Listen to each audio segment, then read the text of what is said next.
the doctor in front of your name. So when we talk about trauma, we're basically saying an individual who experiences a very difficult situation where they don't have the internal resources to cope with it. And vicarious trauma is basically an indirect exposure to a traumatic event through first-hand account or a narrative of that event.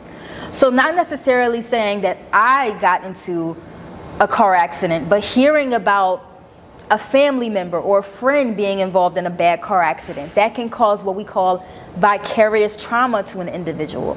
Not saying that I was physically attacked, but me witnessing on TV. I think a lot of us experienced vicarious trauma when the whole world watched our brother George Floyd lose his life on TV after having a knee on his neck for 9 minutes.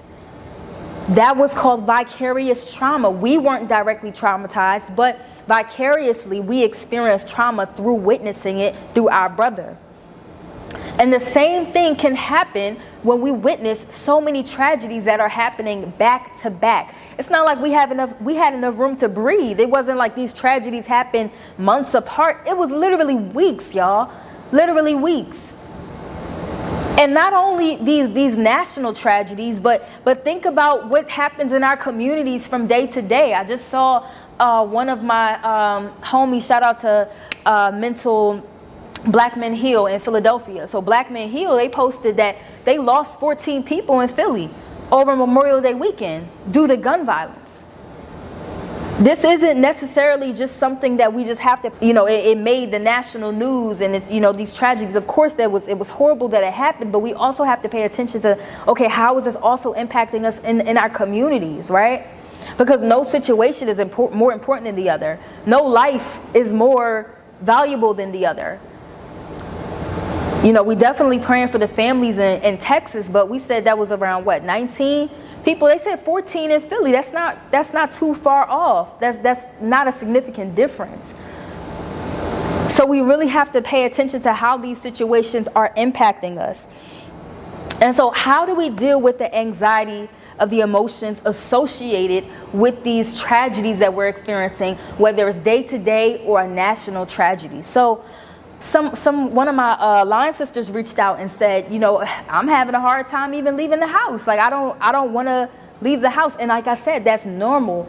But because y'all know who I am, y'all know my background, I'm a firm advocate in utilizing faith-based strategies in order to overcome some of the psychological turmoil that we might experience. The number one thing that I suggest is prayer. Sometimes sometimes taking a step back and really allowing yourself to be centered through prayer and allowing the Holy Spirit to center you can change your perspective when it comes to dealing with national tragedies. Because think about it, we don't have complete control over what happens to our children when they leave our house. We don't have complete control over what happens to our loved ones when they leave our house. But what we do have is James 5:16, which says the prayers of the righteous availeth much. So when I pray, that means that my prayers of the righteous, they're going to avail. They have to come to pass. Why? Because I'm righteous, because he called me righteous.